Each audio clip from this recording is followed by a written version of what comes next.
Hey guys, and welcome back to Z3 Cubing. Today I'm going to show you how not to do well from my latest Rubik's Cube competition. So this last weekend, I was at the Colorado Springs Winter 2020 Cubing competition. It was a pretty fun and well-run event, and normally I'd be making a video right now showcasing my best solves on each cube. However, using the word best to describe any of my solves from this competition would be giving them way too much credit. Luckily though, I did discover the definitive method to do terrible at every single event throughout an entire day of competing, so let's get started and show you how it's done. So the first step is to sign up for an official WCA competition. You can find upcoming ones at worldcubeassociation.org, and be sure to enter every event they offer. Now spend the next 2 months ignoring the fact that you signed up to do all these events, and instead only practice one. 3x3 seemed like an obvious choice for me. It's the most popular event, and I feel like I still have a lot of room for improvement, so I spent hours upon hours practicing this event alone. This will ensure that not only will you do terrible at every other event besides 3x3, but you'll also be so incredibly nervous to do well in 3x3 that you'll end up failing it too. Ideally, you'll arrive at the competition and do dozens of practice solves, averaging right where you want to be, mid to low 14s. Then go up to compete and release all that nervousness built up over the past 2 months as you try in vain to get some good solves. Your hands will be shaking so much that even on the best of scrambles, you'll be getting 17s and 18s all over the place. Bonus points if you use a sledgehammer to force yourself into a .oll case, or if you just forget stupidly simple F2L cases. And extra bonus points if you forget how to solve the cross. Twice.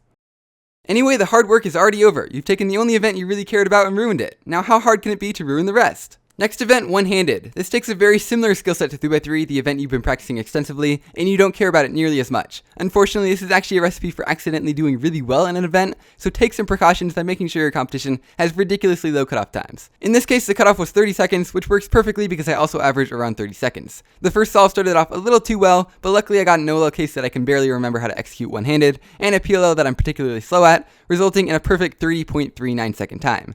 The next solve started off the same way, but a G-perm came to the rescue at the end, forcing me to do 2-look PLL, and once again placing me just over the cutoff at 30.83 seconds. And just like that, we're already done doing terrible in our second event by getting eliminated when we actually had a pretty decent start to an average. As a side note to organizers, when 55 people enter an event and only 17 of them make the cutoff, your cutoff is too low. Now it's time for Skewb. We're not going to be able to miss the 15-second cutoff on this one, but after declaring it your favorite WCA event then proceeding not to practice it seriously for 4 years, it should be pretty easy to fail your expectations. Start off by doing a couple practice solves convincing yourself that you still average sub 5, then jump right into the official round. Some good strategies are getting a really bad case and solving it totally wrong, giving yourself an even worse case, getting another bad case and also solving it wrong, getting a Z-perm, that's always a good one, getting actually a decently easy solve, but then just executing everything really slowly, or just getting that same bad case from the second solve again. 4x4 time. In this event, I went for a strategy pretty similar to one-handed as the cutoff was 1 minute, and I also averaged just around 1 minute. Now, this doesn't mean you should completely avoid intentional slowdowns.